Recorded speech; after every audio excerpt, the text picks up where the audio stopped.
Fala galera do sexto ano, e aí, beleza? Então, estamos aqui mais uma vez. Hoje vamos corrigir os exercícios que eu deixei para vocês fazerem na semana passada e depois vamos continuar com o nosso conteúdo, ok? Então vamos lá. Lá na página 58 eu pedi que vocês fizessem os exercícios para que nós pudéssemos corrigir. Não se esqueçam de ter deixado eles no caderno feito para a gente poder dar o visto, dar prosseguimento quando nós voltarmos às aulas presenciais, beleza? Então vamos lá. Na questão número 1, falava assim: identifique as afirmações incorretas e corrija-as. Então vamos ver quem está errado e vamos corrigir. Letra A. A formação da Terra pode ter ocorrido a partir do material proveniente de restos de uma estrela. Essa afirmação está correta, né? Provavelmente uma grande estrela explodiu, a maior parte dela formou o Sol e outros fragmentos formaram a Terra. Então, esse a gente não precisa alterar. Letra B. A Terra era muito quente no início, mas, após alguns milhares de anos, já tinha esfriado completamente, né? Então, essa afirmação está errada. Embora ela pareça, né, correta, que diz que a Terra era muito quente, está correto, mas após alguns milhares de anos já tinha esfriado completamente. Não, gente. A Terra não esfriou completamente, ela esfriou parcialmente, né? O que esfriou foi a crosta terrestre, a atmosfera, né? A crosta é a camada mais superficial. As camadas internas continuam muito quentes até hoje. Então, a afirmativa B está errada. Abaixo aí vocês podem ver a resposta correta e aí vocês podem parar o vídeo, printar a tela para conferirem qual a resposta que vocês botaram no caderno de vocês, tá? Então, a Terra era muito quente no início, mas após alguns milhões de anos, a camada mais externa se esfriou. Na letra C, o fato de as camadas internas da Terra serem ainda muito quentes é um indício de que o planeta já teve altas temperaturas na superfície. Então, está correto, né? Se as camadas internas são quentes e elas são isoladas pela crosta, então quer dizer que esse calor está retido lá embaixo. Isso é um indicativo de que a Terra já foi um planeta mais quente. Letra D. Os oceanos começaram a ser formados a partir das primeiras chuvas, que aconteceram por conta dos gases e vapor de água vindos de fora da Terra. Tá? Então, realmente, os oceanos começaram a se formar por gases e vapor de água, né? E por chuvas, mas que não só vieram de fora da Terra, mas também de formação interna do planeta, de água que foi expelida junto à massa, né, dos vulcões, de água que estava presente na massa, né, do planeta que ainda tinha superfície semissólida. Então essa afirmativa aí não está correta. Então a resposta correta é: os oceanos se formaram a partir das chuvas que aconteceram por conta dos gases e vapor de água da atmosfera primitiva. Essa água estava na atmosfera já. Letra E. A Terra provavelmente se formou antes do Sol e dos outros planetas do Sistema Solar. Não, né? Se todos eles se originaram a partir da explosão de uma estrela maior, então todos tiveram o mesmo período de formação, tá bom? Vamos ver o número 2. 2. Quais são as teorias para explicar a origem da Terra? Então, a primeira teoria, né, quais são as principais teorias para explicar a origem da água na Terra? Então, como eu falei na questão anterior, ela pode ter sido expelida, né, já estava presente nos materiais que formavam o magma da Terra, tá? E a outra teoria que eu expliquei para vocês durante as aulas já online, que ela pode ter sido trazido por cometas e asteroides, né, que são formados por gelo e que caíam aqui na Terra. Ah, professor, e por que não continuou acontecendo isso? Porque na época que a Terra se formou, grande parte dos asteroides e cometas estavam livres circulando pelo sistema solar. Só que eles foram se chocando contra os planetas e hoje muitos poucos deles ainda existem e não estão em rota de colisão com o nosso planeta. Tá bom? Questão 3. Como a formação do sistema solar se iniciou? Então, através da explosão de uma estrela muito grande, né? O seu maior fragmento deu origem ao Sol e os outros fragmentos aos outros corpos que existem aí no sistema solar. Número 4. Quais materiais foram responsáveis pela formação dos planetas e de outros corpos celestes na Terra? Esses materiais foram fragmentos dessa estrela maior, poeira cósmica, gases, que foram se juntando e aí foram formando a Terra e também formaram outros planetas do Sistema Solar. Número 5.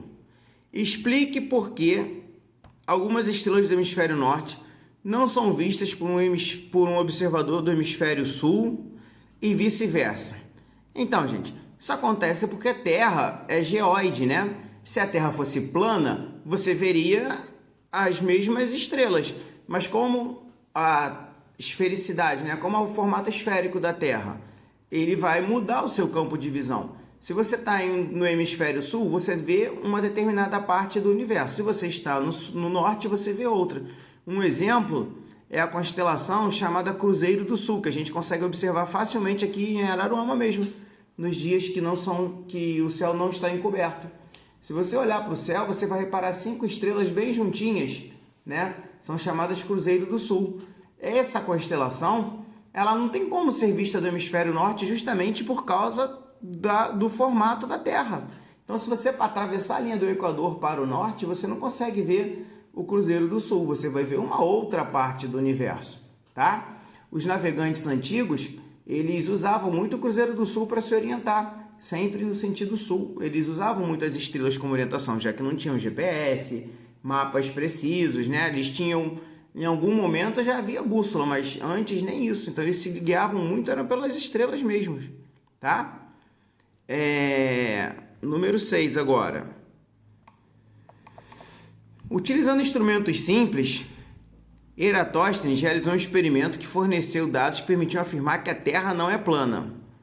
Descreva o experimento de Eratóstenes e explique por que as sombras formadas geraram esse tipo de conclusão. Então, vocês lembram que Eratóstenes usou palitos enterrados em um ponto e em outro do planeta?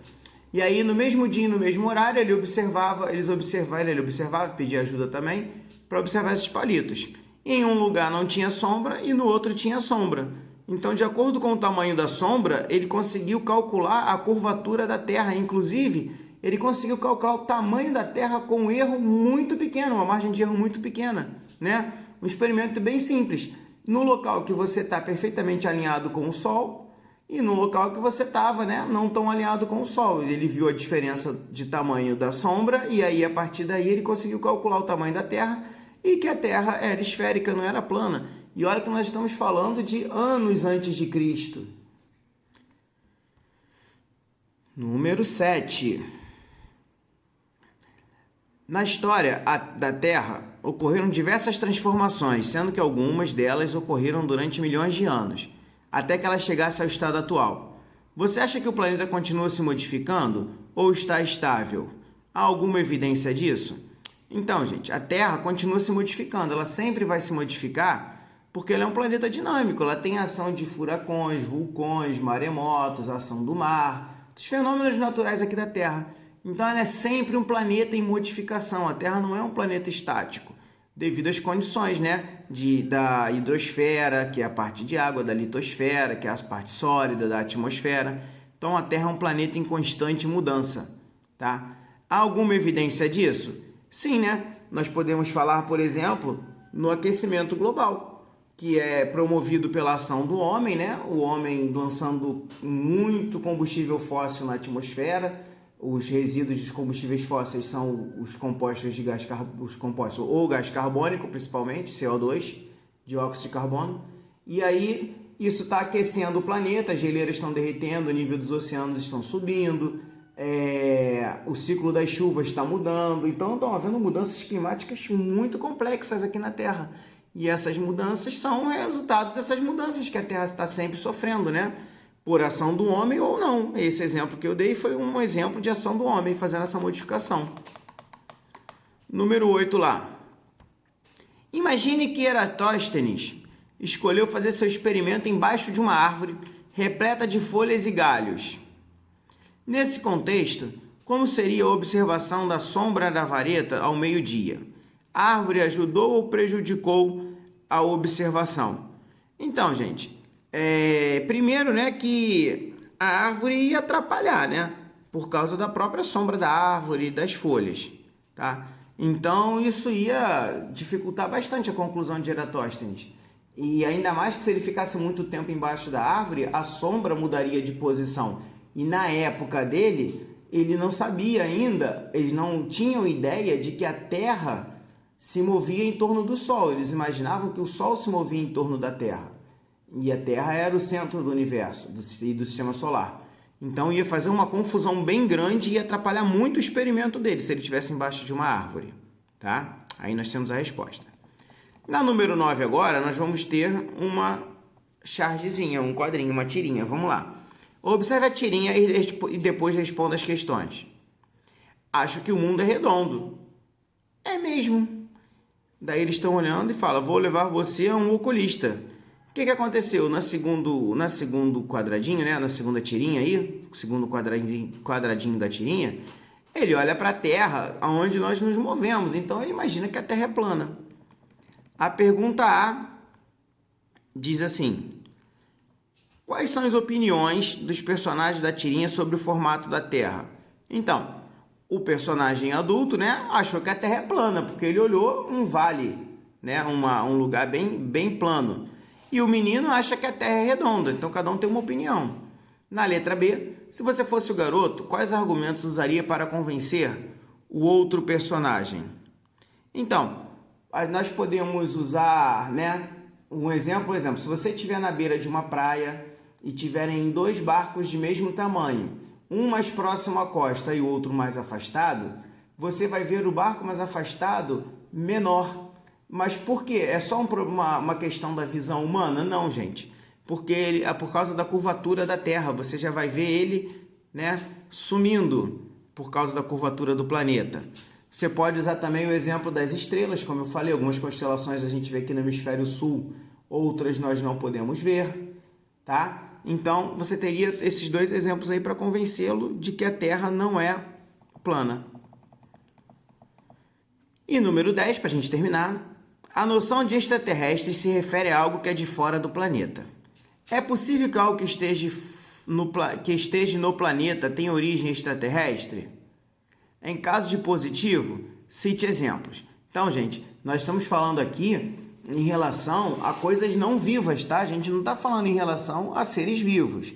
Então, assim, claro que tem, gente. Olha só, quando um meteoro cai na Terra, esse meteoro é algo extraterrestre e agora passa a fazer parte da Terra, né? Assim como a água que veio nos cometas. Então, existe muito material aqui na Terra que é de fora da Terra. Mas isso não está dizendo, né? Nós estamos falando aí sobre seres de outros planetas que tenham vindo aqui na Terra. Não confundam, tá? Como eu costumo dizer, gente, ufologia, né? Os ufólogos, eles dizem que eles são cientistas, que eles estudam, né, a vida fora da Terra, não sei o que, os fenômenos de vidas fora da Terra que fazem aqui na Terra. Gente, ufologia não é ciência, é crendice. A ciência, ela tem todo um método científico. A ciência, ela trabalha com provas, né? E provas que já foram testadas para que alguma coisa seja publicada ou aceita. A gente tem visto aí com a vacina do coronavírus, por exemplo. Para que haja uma vacina, não basta alguém achar que descobriu uma vacina. Tem que fazer exaustivos testes para que se tenha segurança de que aquilo pode ser usado em humanos, tá?